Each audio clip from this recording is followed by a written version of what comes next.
Hi vid watchers, it's Anya. I'm back with a review of a product. I just recently purchased the Canon G7X camera, which is a very popular camera for YouTubers and vloggers especially. I've been eyeballing this camera for probably 6 months to a year, just asking people who do videos, what camera are you using?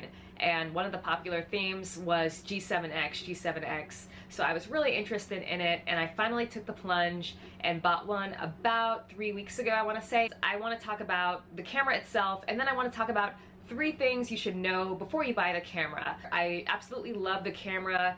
I am someone that used to buy cameras that cost between the $200 and $300. This camera retails from anywhere from like $550 to $650. There's also a G7X version 2, which I think retails for $699 to $799. So it's a big price jump from what I used to buy. This is a significant upgrade from my old Canon camera, which I sold for about $200 on eBay, and then I put the money toward this camera. Yeah, what I want to talk about is it's a excellent camera, both for photo, both for video. It has a 1080p max resolution, so no 4K on there, but it still looks excellent. To me, it looks as good as a lot of DSLRs do in videos. And for taking photos, it takes photos really, really quickly. So my old camera, I didn't really notice that there was a lag between taking a photo, pushing on the button, and the photo being taken and then shown to you on the screen. With this, it happens so quickly that I realized what I've been missing. So I just push the button and pretty much immediately it's displayed on the screen. I can review the photo, no wait time, and I can also take more consecutive photos with the camera without having to have a delay. And the pictures come out a lot better than they did on my previous camera. There's more detail. The light around the camera is retained, and it just generally looks awesome. I replaced my Facebook profile photo, and I'll post a picture here. I took a picture of myself basically, and it came out good. And that used to always be a struggle for me, to try and take a photo for Facebook. I'd taken one just a few weeks before with my old camera, and just it paled in comparison to the new picture. It takes like DSLR quality portraits, and you have to take like a couple tries to get a good photo. I mean, I'm talking about 1 to 3 tries, whereas with my old camera, I'd be taking like 15 photos. The light isn't quite right, and I could never find the right distance from the camera to get a good picture. With this, it gives you a good picture whether you're close up or far away. So for video, which a lot of people are interested in it for, has pretty good video stabilization. I mean, it's not perfect, but I did take it with me on a vlog I did on my running the Disney Marathon, and carried it with me. It did pretty well. It does have a flip-up screen on top of the camera rather than to the side, so you can check yourself in the camera without having to be looking to the side, so it's less noticeable. One of the issues I read about when I was researching the camera was people saying that it has poor autofocus, and to an extent, I mean, the autofocus isn't perfect, but also if you just tap the screen with a little tap like that, it focuses automatically on what's in front of it. Sometimes you have to wait like 1 or 2 seconds if it's not focusing, and it'll do it on its own, or you can just press the tap button.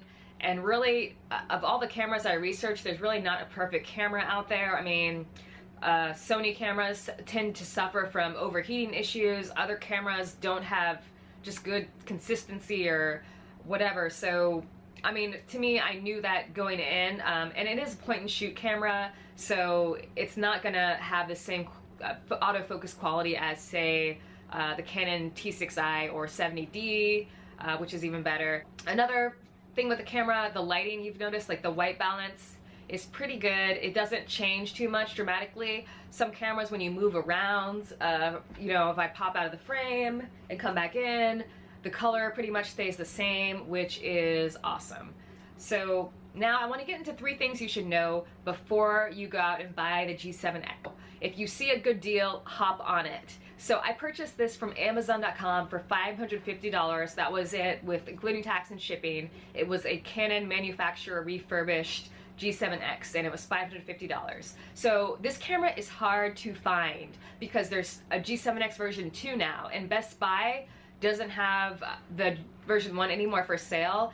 They do sometimes have the version 2 on their website, but I went into Best Buy stores, 2 stores, like multiple times to try and find the camera, and they do not have it in stock. So you can't find it really in store anywhere. I mean, I went to Target, Walmart. If I gone to a camera store, I might have been able to find it, but you can't really find it locally easily.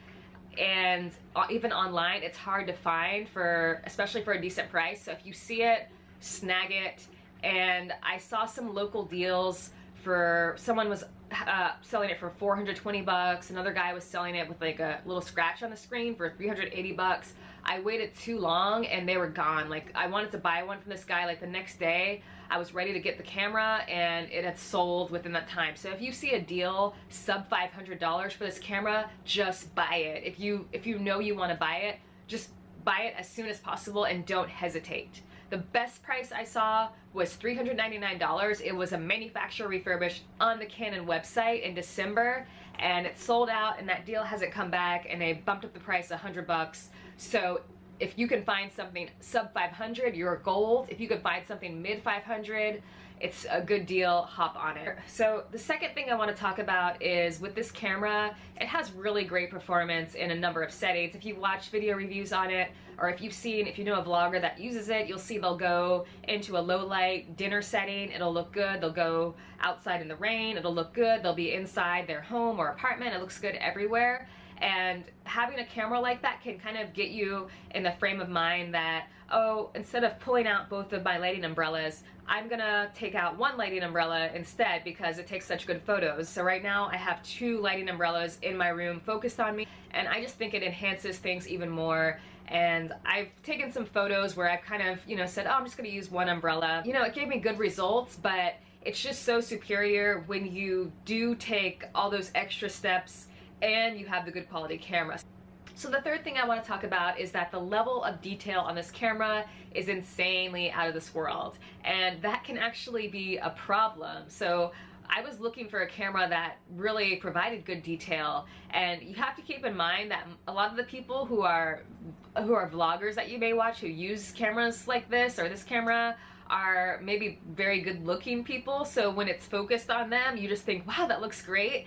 But you have to keep in mind when you see yourself on the screen, you realize, oh wow, it's like looking close up in a mirror, but everybody else can see that image of you because the quality is so good. So you really have to make sure that you look good. If you're a woman or a girl, you want to make sure your makeup is really tight, on point. If you're a guy, and make sure, I don't know, whatever, your facial hair is groomed properly, because this picks up every single detail and it can really expose your looks in a way like no other camera. I almost kind of was thinking when I got this, like, maybe a lower quality camera wouldn't have been such a bad option, because you get that kind of the less sharp detail and you can look better in that kind of softening camera than you can on something like this. That's my last tip. That's my last thing I wanted to talk about. But I hope this video told you a little bit about what you might want to know